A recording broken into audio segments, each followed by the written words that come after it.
Hey there, creative entrepreneurs and photographers. Welcome to our Pro Series. This is where we give your biz a glow up, one step at a time. Industry professionals are spilling their secrets and breaking down their coveted secrets of success. Without further ado, let's jump in. I'm your host, Rebecca Van. Let's go. Hi, friends. Today we are chatting with Paxton Anderson from Arkansas. She is a mom, full-time teacher, and a photographer with a full-time photography business. We will be chatting all about how she manages her time, her hacks, tips, and tricks to help keep you organized as well if you are balancing a lot. So here we go. Hi guys, welcome back to my channel. I am Rebecca Van, and we are here on this YouTube channel talking all things entrepreneurship, motherhood, and Southern living at home. And today I have a really special treat for you guys. I'm here with Paxton Anderson, all the way from Arkansas. And this woman, if you haven't seen behind her, she is clearly a teacher. She's actually a special education teacher with a master's degree in education, right, Paxton? That's right. And she is also a photographer who has photographed over 100 weddings since she was 20. So we're here today. We just want to pick her brain and get all the information we can for those of you that might be out there saying, oh, well, I'm a teacher, or I work as a nurse, or I have this other full-time career over here. There's no way I could handle juggling being a photographer, especially a wedding photographer. So anyway, with no further ado, I'm going to let Paxton introduce herself and we'll go from there. All right. Hi, guys. I'm Paxton Anderson with Paxton Anderson Photography. I'm a wedding and senior portrait photographer based in Arkansas. I'm so happy to be here today. I'm a special ed teacher I work at the biggest high school that's in our county. We have lots of kiddos here, and it's after school now. I'm actually in my office because, work life.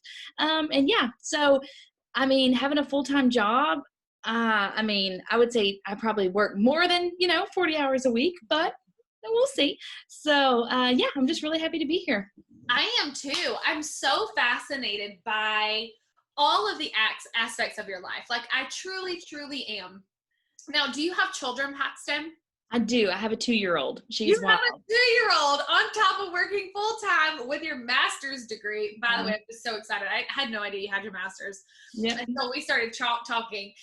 And you're doing this with a toddler and running a business. So if Paxton can do it, guys, you can do it too. That's amazing. Yep. What a feat. Okay.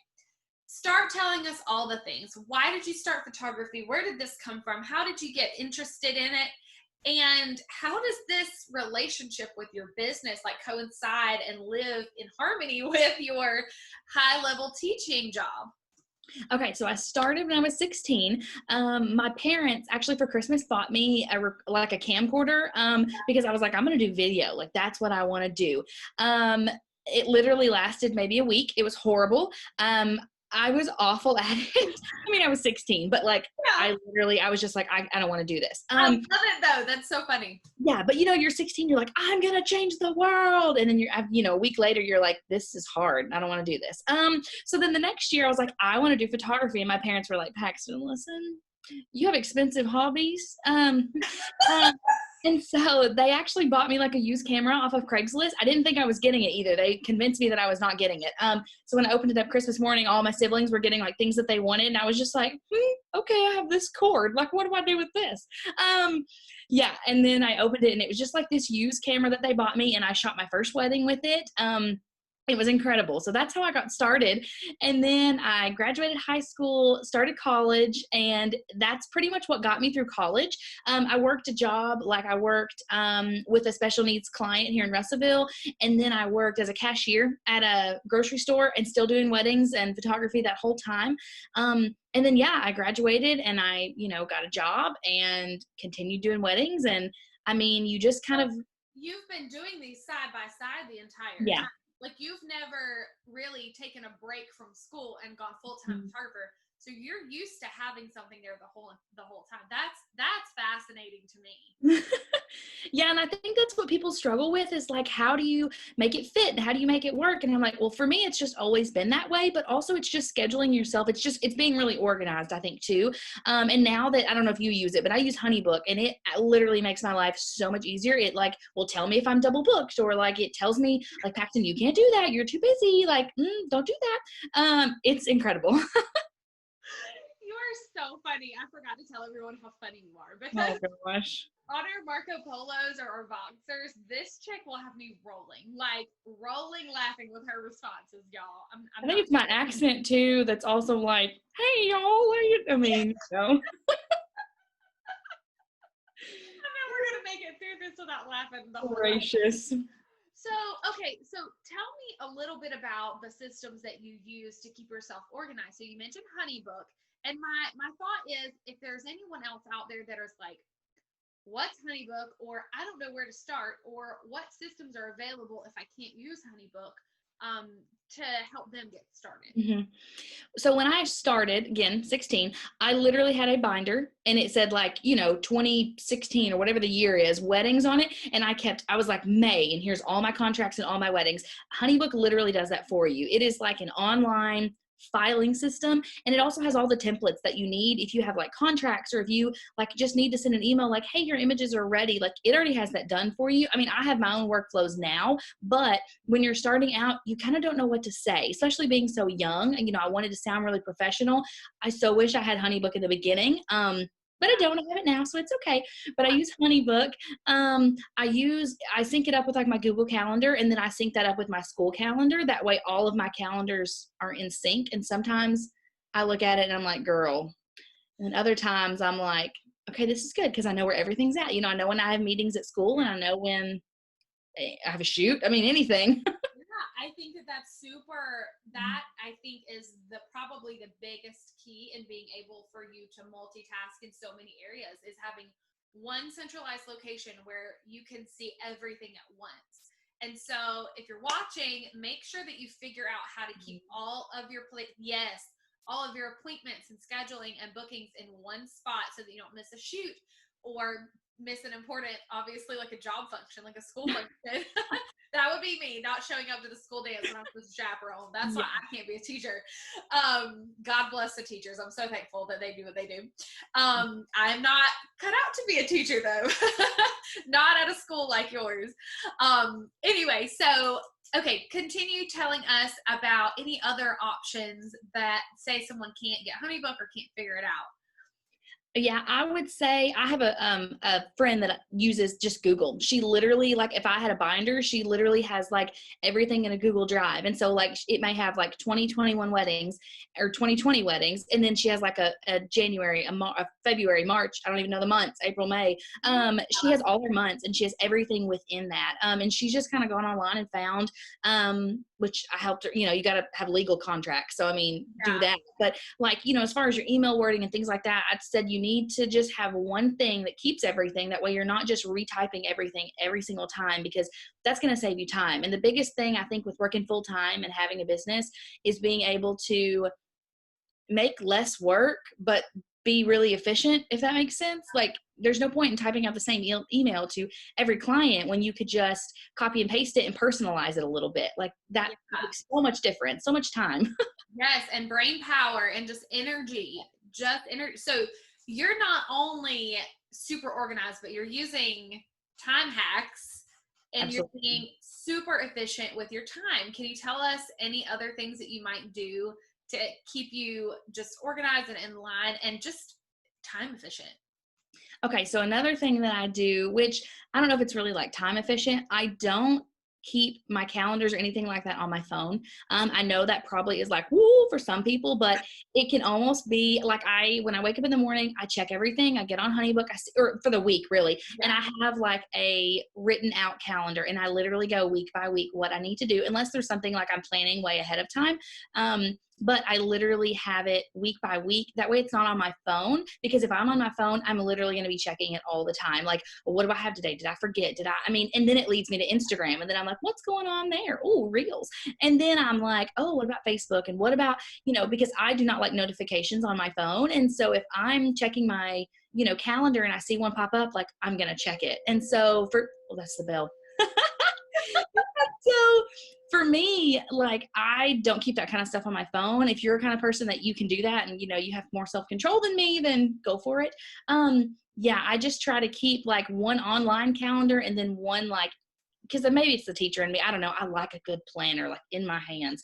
And so I'm just like, I feel like you can't see my hands, but like right here. And so I like everything there just so I can look at the week and see what shoots I have and see what's going on, but not be able to get on my phone and not like, and I feel like too, if I do that at night, like I'm taking away time from my family. That's very valuable because, when you do all the things, you don't have a lot of time to just waste on things. That leads me into my next question. How do you balance, really just one job, but two jobs with a 2-year-old that you're going home to every day that needs mama and, is super busy, running around the house and into all the things? How do you balance that?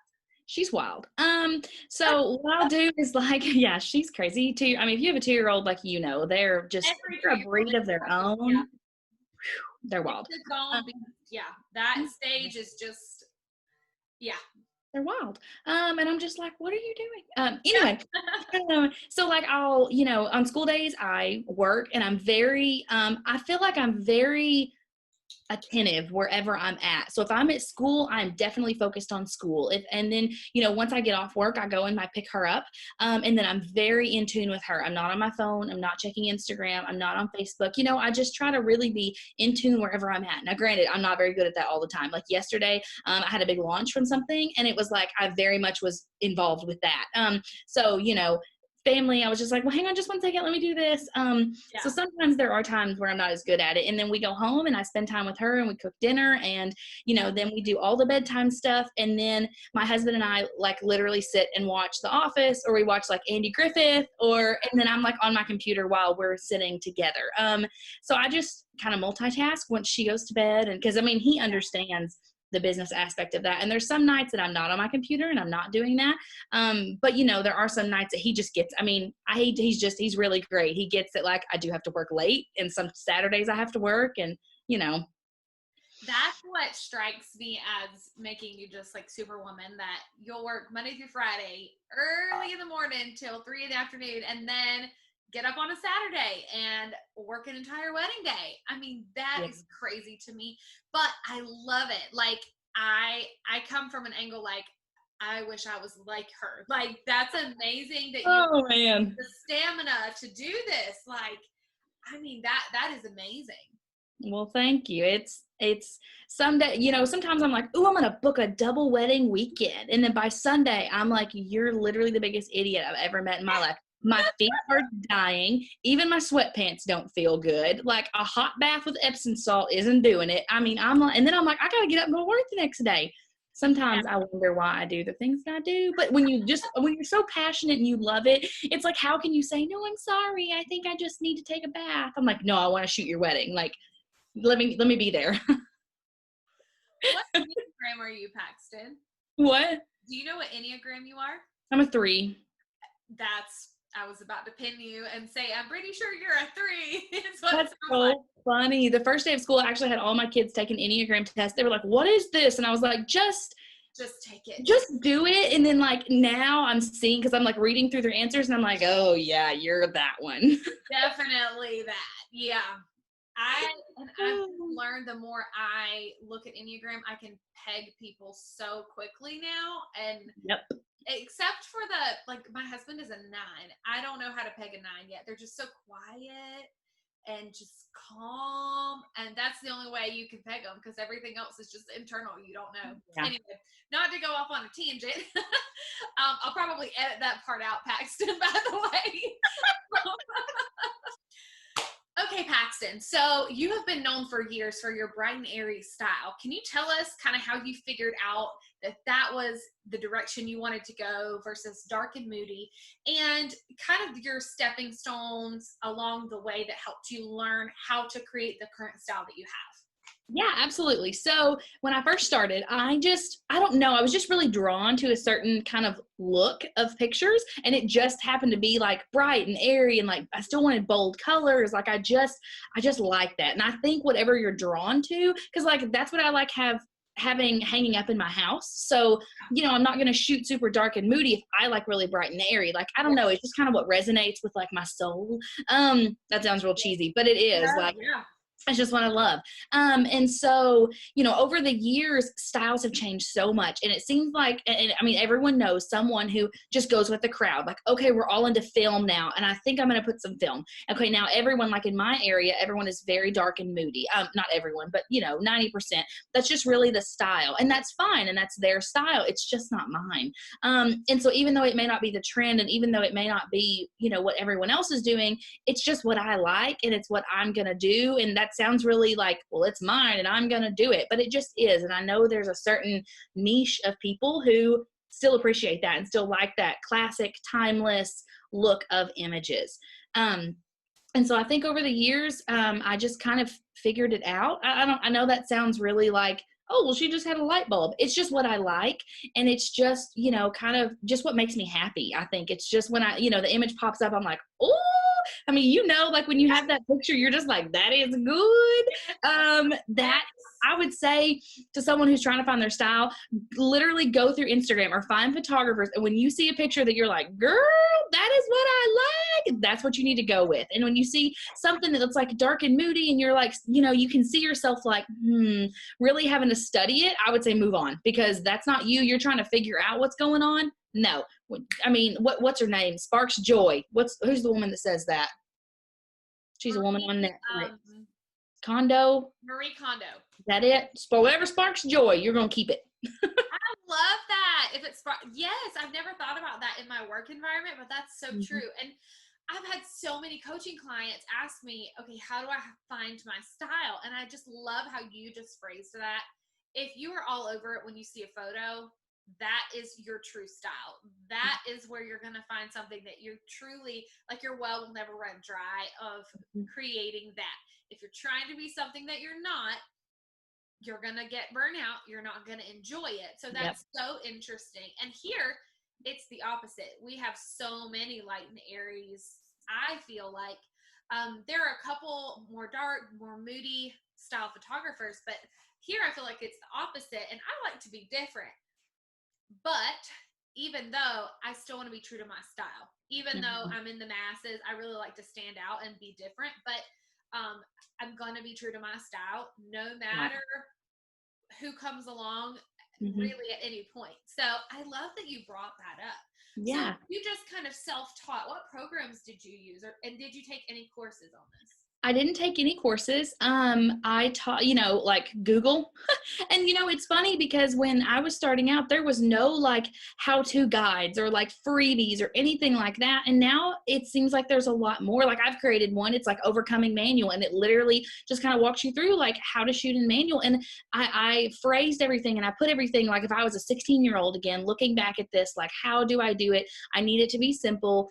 I want it to be as clean and concise as possible, because it doesn't need to be frustrating. It's not a frustrating thing. It's not hard. I mean, it's not easy, but it's not, you know, the hardest thing in the world. And there's just so much more to it than just shooting and just finding, you know, how to figure out how to do manual. I 100% agree. And I'm glad that you said that. Yeah. So could you give us a few tips on, like 2 or 3 tips on if we're wanting to shoot a bright and airy image, but maybe we're new photographers or we don't know how? What would you say to those photographers that are trying to create this? Probably my top couple tips, as far as like shooting goes, check your background, because if you are shooting against a black wall, I don't care how bright you make it, it's not going to be bright and airy. Okay. So if you're in front of like a pine tree where the leaves are going to be dark green all year round, because I even like in my guide, I go over that. Like if you're shooting in front of a pine tree, it doesn't matter how pretty and beautiful and bright it doesn't matter, because that background is just going to be dark, harsh, and green. Find something else, like go somewhere else. It doesn't matter if your background is literally a dumpster in the background. Just turn that aperture down, blur it out. Like, I mean, really though, like there's just ways to do it. Cause I shoot in the most random places where I know my clients are like, there is going to be a man come out from behind this garbage can and kill us. And I'm like, just trust me, it's really pretty. And when the pictures turn out, they're like, I literally don't know how you did that. And I'm like, well, me either, but here we are. Yes, I would say your background, your background is super important. Make sure it's not too dark. The next thing I do when I am actually like in Lightroom, because I used to edit exclusively in Photoshop, by the way, everything. Like I literally pulled up image by image by image in Photoshop. And then my camera messed up one day and I shot in RAW, and because I'd never shot in RAW before either. And I was like, oh my gosh, all my pictures are gone. What has happened? And I pulled it up in Photoshop and it like was going to batch edit. Like it showed me how to do all that. And I was just like, my mind is blown. Yeah, that's literally how I figured out how to batch edit. Was I messed up and was like, because the pictures don't show up as like pictures. They show up as like the file. And I was like, I'm dead. Like I'm done. Like this is my business down the drain. Like there it goes. And then I was like, oh, it's like a whole new world. It's just a brand new. You're just like, what the heck? But it really was. And I was just like, oh my gosh. First of all, it saved me so much time. Now I'm getting off on editing. But anyway, so the number one thing I would say, like when you're in Lightroom, not Photoshop, I use Lightroom only now, is when you're on your background and you pull your picture up, right click and change your background, like your border around your picture, to white. Because again, anything against black is going to look bright, but you put it next to something white and you're like, okay, that's not bright enough. Because sometimes I'm like, my teeth are looking good. And then I put a piece of paper and I'm like, girl, those are yellow. And then I'm like, Paxton, brush your teeth. Yes. So change your background to white. Change it to white. The next thing I do as far as I have like my guide pulled up over here. Ignore that. The next thing I do to get really like bold colors is use split toning. And I go over that really well in my guide, but split toning. And a lot of people don't do this. A lot of people, because it's kind of a scary section. I think of Lightroom, you're like, oh, look at all these buttons and all these levers. And you're like, what do they do? And you start messing with them and the whole picture changes. I really do a lot of coloring in split toning. And so that helps me get, like if a girl has a really red dress on, because sometimes when you go bright and airy, the dress almost can like wash or look pink. I mean, I want it to be like bold and red. That's kind of where I get those colors to pull out. Paxton, those tips were amazing. And if you want more tips on shooting bright and airy, Paxton has been super generous with us, and she has actually created a PDF download. And so all you have to do is go to the link in the description box down below, download it, and put it to good use. What she said. So Paxton, before we leave, could you tell us any other tips on how having our established editing style can have us actually help us hold on, whether we've got multiple careers or just we're juggling a whole lot of things in life? How can those help each other? So I would say find your editing style, figure out what you like, stick with it. Don't start bouncing around, because as soon as you start bouncing around, that's going to become, number one, really inconsistent for your pictures. And number two, it's going to take you forever, because you're going to constantly be changing. You don't know what you're going to be doing. Your clients aren't going to know what they're going to be getting. So for me, having a super consistent, and like I know every picture is getting these edits, and I know, X, Y, and Z, it just makes it so much faster when I actually do sit down and edit, because like I said, I don't have a whole lot of time to waste on other things. So I want my editing to be very quick. And I think that's something everybody dreads, is editing. And I love it, because I can sit down and edit a session in no time, because I know what I'm doing. It's very consistent across the board. I absolutely love that. Thank you so much, Paxton. I really appreciate you joining us today. And if you guys want to follow Paxton and all of her adventures, how can they find you, Paxton? You can find me on Instagram at Paxton Anderson. You can find me on Facebook at Paxton Anderson Photography. You can find me on my website. You can find me on my school's website with my bad headshot. You can find me probably in the parking lot laying down on the ground. No, I'm just kidding. And I also have a YouTube channel as well, so you can find me there. Yay! Okay, perfect. I will have all of those linked down below in the description box for you guys, as well as any other links that you ask for. And again, thank you again. I'm Rebecca Van. This is Paxton Anderson. Thank you for joining us on my channel today. We had a great time. I don't laugh as much as I do anytime unless I'm with this woman, like literally every day.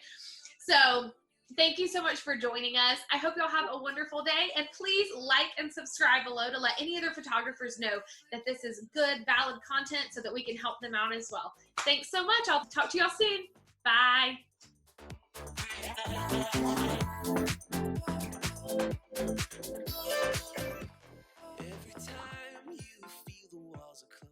I don't know what I was supposed to say. I just panicked.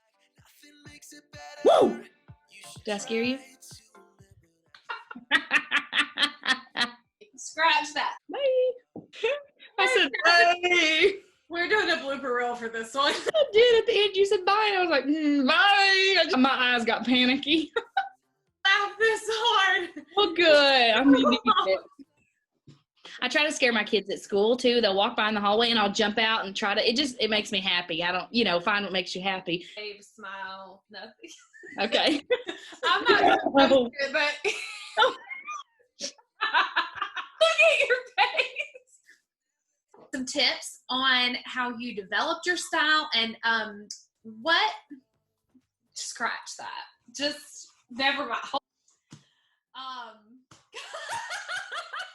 Let me just start over. Cute, and then I could tell you were like, this is not good. What am I gonna do? Stop. I could see your eyes like, okay, I don't know where this is going. It's the same thing. I go back and look at my videos and I'm like, my eyes are like giving me a What are you doing? Uh-huh.